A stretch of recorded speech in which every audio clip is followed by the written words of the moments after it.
This car on here.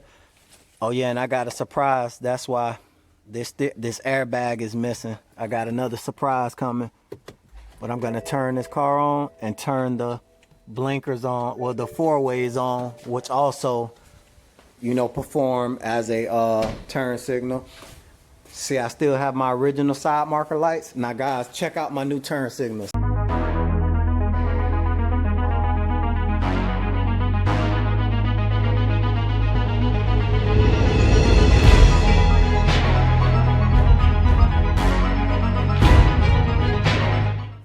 What I did so far was, as you can see, I have all four of the halo rings inside of the housing.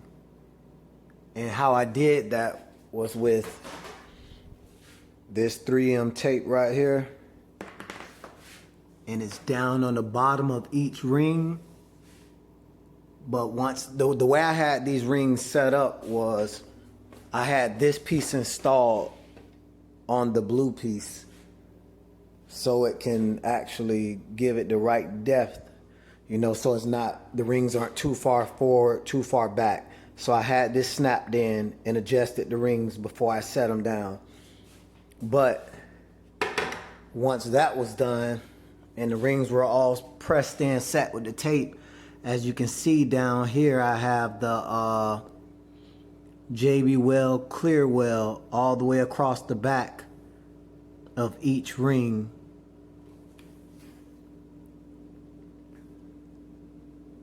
And this is the clear weld I use right here. The JB Weld Quick Epoxy. And this stuff is some pretty good stuff here. Yeah, so this is gonna set in 5 minutes and cure within the hour, and it cures crystal clear just like the ring. So, I mean, you definitely won't see it not from the front, and not from the back, and especially not from the front. But those rings are set in place, so we're halfway there, guys. And for the housing themselves, I had these doors actually tapped with the weatherproof bongs that came with it. And they screw down in the back here so I can hook the rest up to the harness. This yellow wire here actually goes to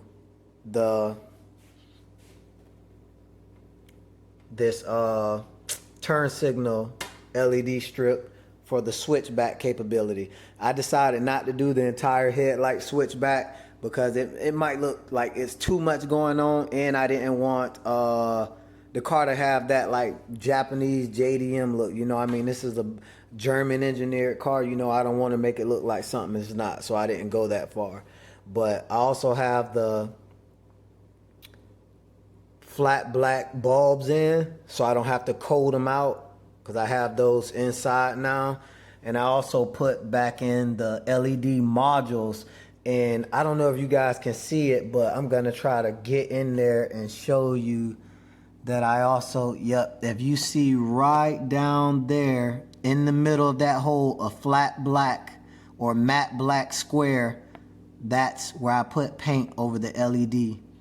So both of those, so even if they do turn on, you won't be able to see them, and they won't, you know, create a crazy look on the new LEDs. And I did the same thing to this side. As you can see down there, that flat black square right there in the middle of the camera. And also I have the flat black bulbs in there.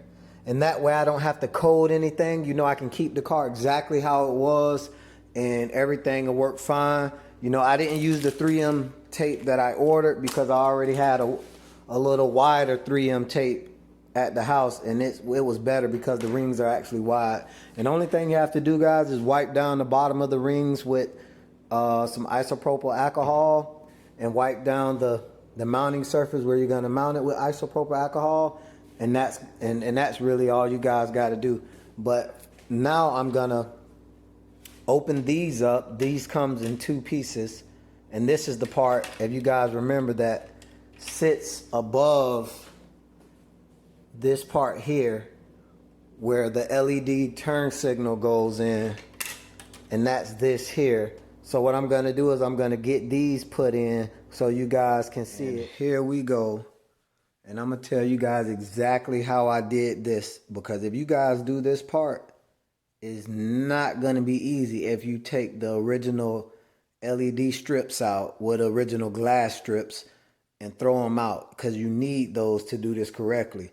So what I did was I set the original glass strip in, and it locks in up here. If you guys can see where it locks in through those two tabs here, and over that little dot, it locks in. But as you can see, it's actually spaced out. You see, with the 3M tape, I actually spaced it out there, and then it goes in, and then it comes back out on both sides. And the reason why I did that is because that's the way the glass sets when it's in there from the factory. And if it's not the same way, then it's not gonna look right. So when you set this on, the strip isn't protruding from the top of this eyebrow there. So you want it to be as factory as possible. So what I did was I marked it with a piece of marker. I laid this in, I laid the original piece in and put marker dots on the back of it where the glass stopped. And that's where I set the 3M tape, and 3M tape the new LED strip. And once the LED strip was 3M'd in place, I put the, let me get back on this side so you can see it. I put the same exact JB Clearwell 5-minute epoxy on it, and I don't think you can see it not that good, but it's epoxy between each piece of tape. So yeah, you can see it. It looks like water down there, but it's actually the epoxy. You can see right there where it stops, and then it's blank, and then it starts again. And even in that little corner right there, I put epoxy in. So what I'm gonna do is I'm gonna let this stuff dry all the way. It takes 5 minutes to set and an hour to cure. So it turned out pretty good. It looks great. And even with the top of the brow on top, it looks even better. You know, and I actually have them sitting up. These are clips that go on the actual headlight itself, but I'm going to use those clips to keep the brow level, so the JB Well Clear doesn't run under it and come forward. It stays on the back, so it sets perfectly without running forward. As you guys can see, there's no JB Well up in front of that LED strip. But oh man, guys, when this is done, this thing is gonna be drop dead gorgeous. These lights are gonna be so beautiful. It's a little hotter in the garage, so I have these out here setting up, and they actually look beautiful, guys. If you can see, they're gorgeous. I mean, they've been out here for about 15 minutes, and it's already hard as a rock. So I'm gonna let it stay the full hour before I mess with it. And I have the other headlight doors, resting them up, keeping them level, just in case the epoxy started to run, but it didn't run at all. But I'm gonna show you guys the turn signal wire that you need to use when doing this. Okay, for the driver's side, it's gonna be the blue and green wire. If I'm gonna focus the camera on that, the blue and green wire, I have a piece of tape on it so I don't lose it. And on the passenger side, it's gonna be the blue and brown wire there. And I also have a piece of tape on that side. And this is the actual plug, the main plug that plugs into that harness I showed you on the kitchen counter. So I mean, this isn't a hard kit to do at all, guys. It's fairly easy. So once this gets dry and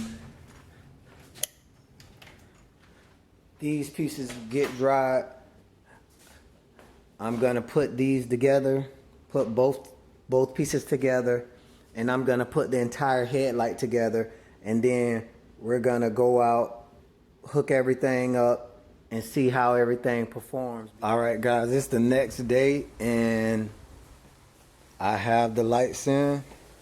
Sorry if it's windy because I'm outside. Well, I have to stand outside. The car is so long, but I have the lights back in. As you can see, they turned out beautifully. It's only one hiccup that happened, but I don't mind that it happened, and I'm gonna tell you guys why. Oh man, there you go. The key picked it up, and those are the lights on.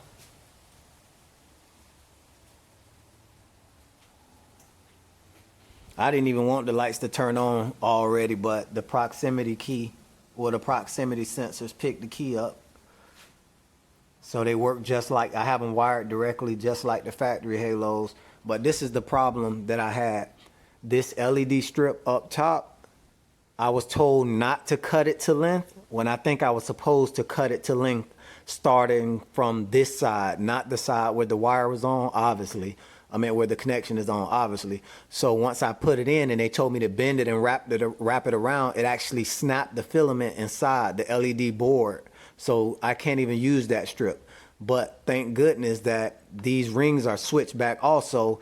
And on the LCI model, BMWs like the M6, when the car is on, only these halo rings are on anyways. This strip here is a dedicated turn signal. So you never see that strip anyways unless the turn signal is on. But the reason why I'm not upset that they gave me the wrong info about this strip is because now I can use my halo rings as a dedicated turn signal. And I'm gonna show you guys how beautiful that looks. Let me turn this car on here. Oh yeah, and I got a surprise. That's why this airbag is missing. I got another surprise coming. But I'm gonna turn this car on and turn the blinkers on, well, the four ways on, which also, you know, perform as a turn signal.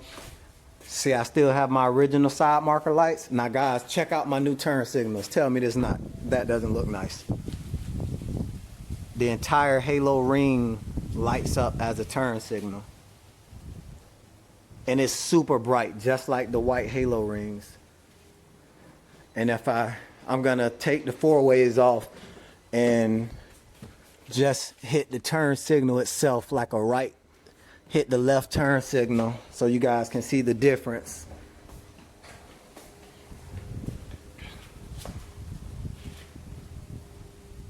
See, now, in my opinion, that looks a hell of a lot better than the strip up top being the turn signal strip. So now the strip up top is just 100% for aesthetics only because it doesn't work. The filament in it is actually broken. Well, the LED chip in it is broken, the board, so it's not gonna work. So it's just up there for looks, but I like that actually a lot more myself. I like the way that looks. And then as soon as you turn the turn signal off,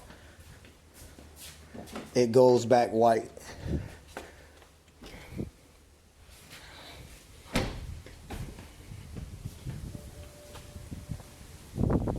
Well, if I would have had the key on, they would have went back white.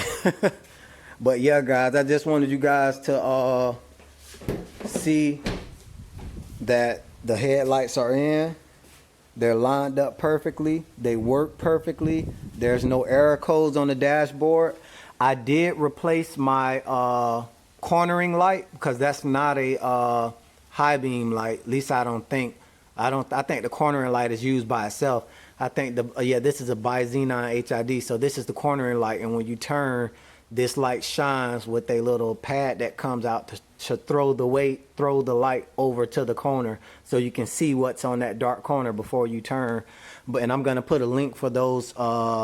They're the Savannah ZXC bulbs. I think it's called the H3 bulbs. That's the bulb type. I'm gonna leave a link in the description for those bulbs also if you guys want to get those Sylvania H3 bulbs. If you're having like a cornering light malfunction like I had when I put the headlights back in. But I'm gonna give you guys one more close up. As you can see, they turned out beautiful.